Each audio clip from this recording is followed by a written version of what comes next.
លោកវ៉ាន់ម៉ូលីវ៉ាន់គឺជាស្ថាបត្យករជើងចាស់ដ៏ល្បីល្បាញមួយរូបរបស់ប្រទេសកម្ពុជា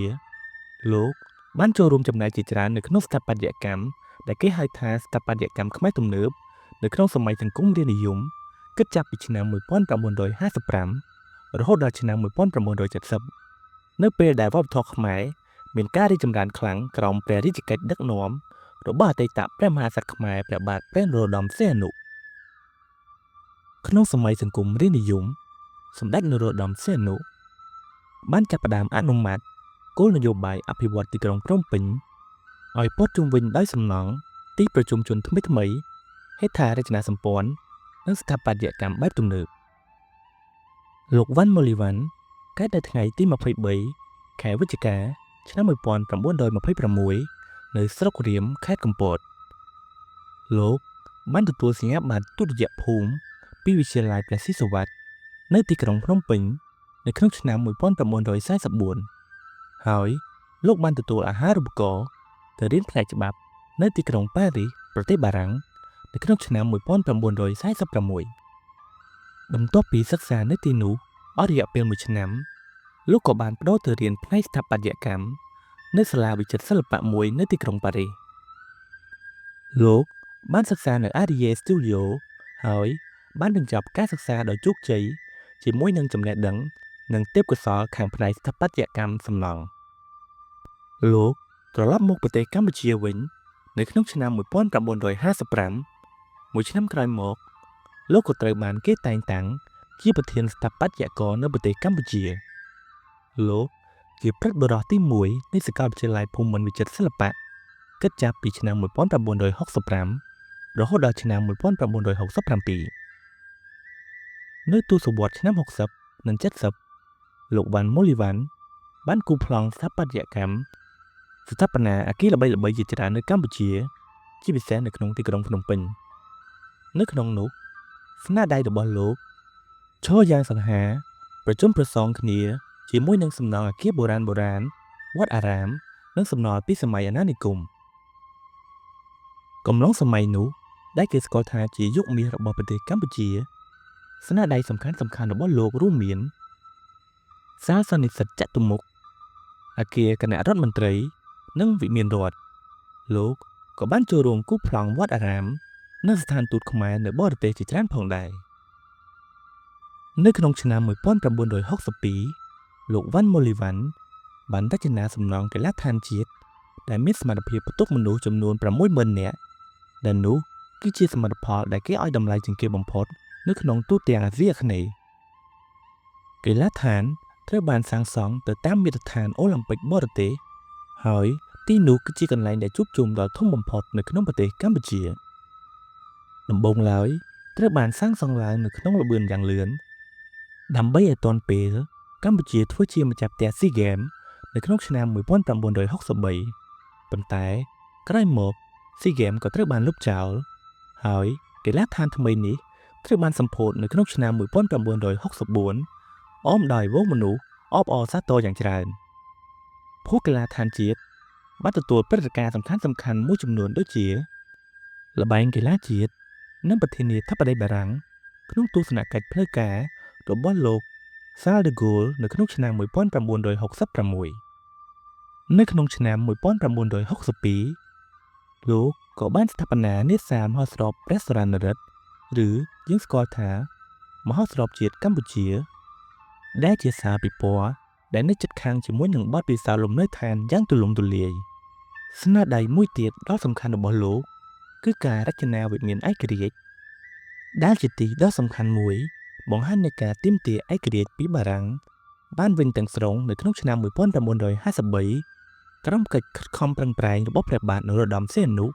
ដែលជាអតីតព្រះមហាក្សត្រនៃព្រះរាជាណាចក្រកម្ពុជានៅក្នុងឆ្នាំ1970សម័យសង្គមរាស្ត្រនិយមក៏ត្រូវបានផ្ដួលរលំដោយការធ្វើរដ្ឋប្រហារដែលដឹកនាំដោយឧត្តមសេនីយ៍លន់ នល់ហើយនៅក្នុងឆ្នាំ1972លោកវ៉ាន់ម៉ូលីវ៉ាន់និងគ្រួសារបានភៀសខ្លួនទៅរស់នៅឯប្រទេសស្វីសលោកធ្វើការឲ្យ UN Human Settlement Program រយៈពេលបាន10ឆ្នាំមុននឹងលោកវិលត្រឡប់មកមាតុប្រទេសវិញនៅក្នុងឆ្នាំ1991 ហើយលោកក៏បានចូលរួមបម្រើការងារជារដ្ឋមន្ត្រីនៃក្រសួងវប្បធម៌និងវិចិត្រសិល្បៈចំពោះស្នាដៃចម្បងនិងសំខាន់របស់លោកវ៉ាន់ម៉ូលីវ៉ាន់មានដូចជា1សាសនិសិទចតុមុខ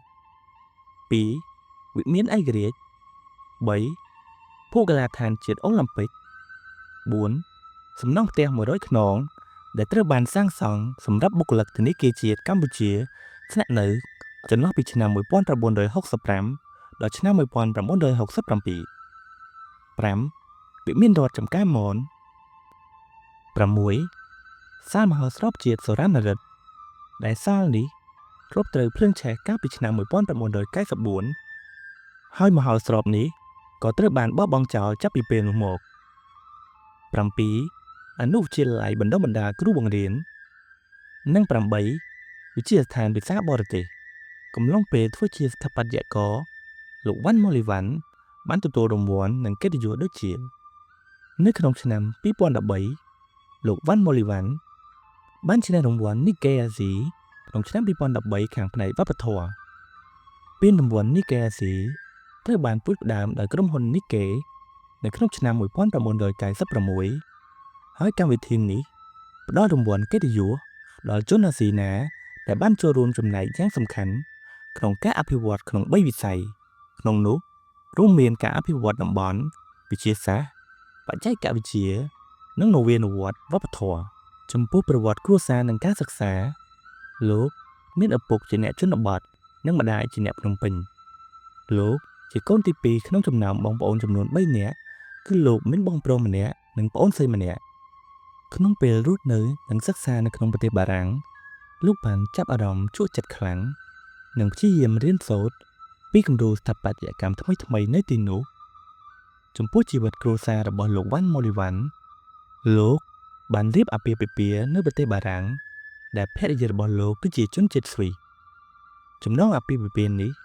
លោកមានកូនចំនួន6នាក់គឺប្រុស3នាក់និងស្រី3នាក់បច្ចុប្បន្នកូនខ្លះរស់នៅបរទេស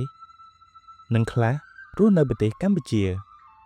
ចំណែកភរិយារបស់លោកគឺជាជនជាតិស្វីសរស់នៅជាមួយលោកនៅក្នុងភូមិគ្រឹះម៉ូដបុរាណមួយនៅក្នុងទីក្រុងសៀមរាបរហូតដល់ថ្ងៃដែលលោកទទួលមរណភាពនៅថ្ងៃទី28ខែកញ្ញាឆ្នាំ2017ឯកសារជាច្រើនទាំងជាតិនិងអន្តរជាតិបានបង្ហាញពីប្រវត្តិសិក្សា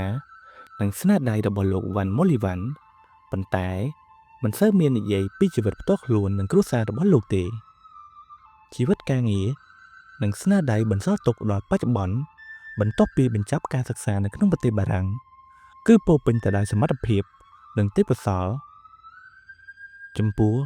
ស្នាដៃគូប្លង់អគារល្បីៗធំ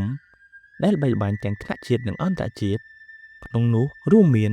វិមានឯករាជ្យដែលកសាងឡើងក្នុងឆ្នាំ1958ពហុកីឡដ្ឋានជាតិអូឡ িম্প ពិកកសាងឡើងក្នុងឆ្នាំ1962កាលនោះសំណង់នេះគឺល្អស្អាតដាច់គេនៅក្នុងតំបន់អាស៊ីអាគ្នេយ៍សាកលវិទ្យាល័យភូមិន្ទភ្នំពេញ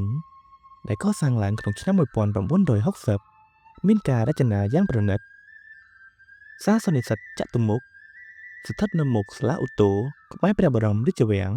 ដែលបន្តប្រើប្រាស់ដល់បច្ចុប្បន្ននិងវិមានរដ្ឋចំការមនគិតចាប់ពីឆ្នាំ1955រហូតដល់ឆ្នាំ1970បិតាស្ថាបត្យកររូបនេះបានគូសប្លង់លើគម្រោងសំខាន់ជិត100គម្រោងគូបញ្ជាក់ផងដែរថានៅក្នុងឆ្នាំ1967លោកវ៉ាន់ម៉ូលីវ៉ាន់ត្រូវបានតែងតាំងជារដ្ឋមន្ត្រីក្រសួងអប់រំហើយក៏ជាអ្នកបង្កើតសាលាបណ្ដុះបណ្ដាលវិស័យសិល្បៈវប្បធម៌ដំបូងគេរបស់សាកលវិទ្យាល័យភូមិន្ទវិចិត្រសិល្បៈនៅប្រទេសកម្ពុជាផងដែរកាលពីឆ្នាំ2015លោកវ៉ាន់ម៉ូលីវ៉ាន់បាននិយាយប្រាប់សារព័ត៌មានក្នុងស្រុកមួយថាលោកបាននាំគ្រួសារទៅរស់នៅក្នុងទីក្រុងសៀមរាបកាលពីចុងខែកក្កដាឆ្នាំ2014គឺចង់ឲ្យជីវិតចុងក្រោយរបស់លោកបញ្ចប់ទៅដោយភាពស្ងប់ស្ងាត់ដោយសារមានអនុស្សាវរីយ៍នៅទីនោះច្រើនព្រោះលោកធ្លាប់ធ្វើជាប្រធានអាជ្ញាធរអប្សរាជាតិកាលពីឆ្នាំ2002ហើយលោកបានបន្ថែមទៀតថាដោយក្តីបារម្ភចំពោះសិស្សនិស្សិតកម្ពុជាមិនសូវបានយកចិត្តទុកដាក់រៀនសូត្រ ពីប្រវត្តិសាស្ត្រដែលមានសារៈសំខាន់លោកបានចងក្រងឯកសារជាច្រើនទុកឲ្យកូនខ្មែរចំនួនក្រោយស្រាវជ្រាវដែលសៀវភៅទាំងនោះរួមមានគម្រោងរៀបចំទីក្រុងភ្នំពេញនិងសៀវភៅគម្រោងទីក្រុងខ្មែរបុរាណជាដើម